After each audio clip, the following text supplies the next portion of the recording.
નમસ્કાર, આપ જોઈ રહ્યા છો સ્પાર્ક ટુડે ન્યૂઝ સમાચાર બોડેલીથી મળી રહ્યા છે। છોટાઉદેપુર જિલ્લામાં ભારતીય જનતા પાર્ટીમાં ટિકિટ ફાળવવા મુદ્દે ભારે નારાજગી જોવા મળી રહી છે। ભાજપમાં ભડકો કહી શકાય। ભાજપના હિમરાજસિંહ મહારાઉલને ટિકિટ ન અપાતા તેમણે અપક્ષ ઉમેદવારી કરી। બોડેલીની પાણેજ તાલુકા પંચાયત બેઠક પર અપક્ષમાંથી ઉમેદવારી કરી ભાજપના સક્રિય સભ્ય ન હોય તેવાને પણ ટિકિટ આપી છે તેવા આક્ષેપ કર્યા। છોટાઉદેપુર ભાજપમાં કોંગ્રેસમાંથી આવેલા નેતાઓ ટિકિટ નક્કી કરે છે તેવા આરોપ કર્યા છે। બરોડા સેન્ટ્રલ કોઓપરેટિવ બેંકના વાઇસ ચેરમેન છે હિમરાજસિંહ મહારાઉલ।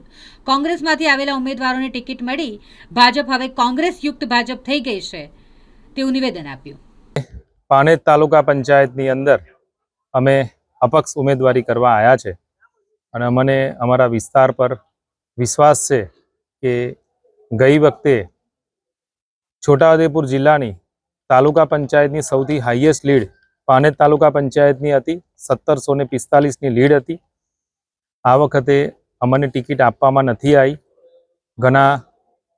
ઘણા સમયથી મને સાઇટ્રેક કરવાની કોશિશ કહેવાતા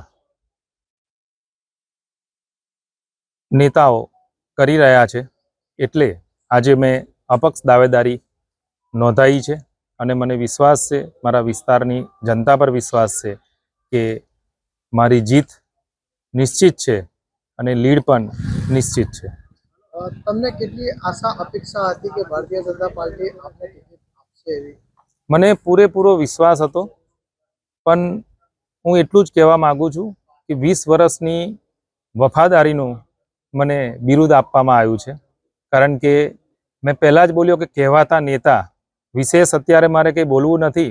28 તારીખે જ્યારે પરિણામ આવશે ત્યારે હરેકના પ્રશ્નોનો હું જવાબ આપીશ કે અત્યારે છોટાઉદેપુર જિલ્લાના ભાજપની અંદર કોણ સંચાલન કરે છે એ આપ સૌ જાણો છો। મારે વિશેષ આમાં કંઈ કહેવું નથી। 28મીએ કહીશ। એટલે પક્ષથી નારાજગી તમને ચોક્કસ મજબૂત નારાજગી, કારણ કે વફાદારીની જગ્યા નથી। જે ગદ્દારોની ફોજ ભેગી થઈ છે અને એ જ બધા સંચાલન કરે છે, એમને જડબાતોડ જવાબ આપવાનો આવશે। આમ તો ખરેખર જ્યારે ટિકિટની વાત હોય છે, ભાજપનો એક નિયમ હોય છે કે ટિકિટ મળે કે ના મળે પક્ષ સાથે વફાદાર રહેવું। બિલકુલ। જ્યારે તમને ટિકિટ નથી મળી તો તમને મનથી શું લાગી રહ્યું છે?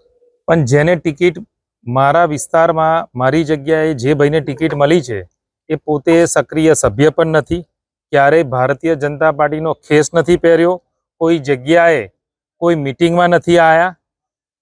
અમે તો પાયાના કાર્યકર્તા છે। યુવા મોરચાથી શરૂઆત કરી હતી, ઝંડીઓ રોપેલી છે અને અત્યારે એકલી મારી સીટની નથી વાત કરતો, આપ પૂરા ઉદયપુર જિલ્લાની અંદર અને ખાસ કરીને બોડેલી નગરની બી વાત કરું તો કેવાને ટિકિટ મળી છે અને એ ક્યારથી ભાજપમાં છે એ આપ સૌ જાણો છો। એટલે હવે એ જે મોદી સાહેબનું સૂત્ર હતું કે કોંગ્રેસ મુક્ત ભારત, એની જગ્યાએ કોંગ્રેસ યુક્ત ભાજપ ઉદયપુર જિલ્લાનું થયું છે અને કોંગ્રેસના જ કહેવાતા નેતાઓ આ ટિકિટોની વહેંચણી કરી રહ્યા છે, એની સામે મારો વિરોધ છે। તો અપક્ષમાં તમારો વિજય થાય તો આગામી રણનીતિ શું રહેશે તમારી? એ 28મે નક્કી કરીશું આપણે। આપ બધા અહીંયા છે, હું પણ અહીંયા છું।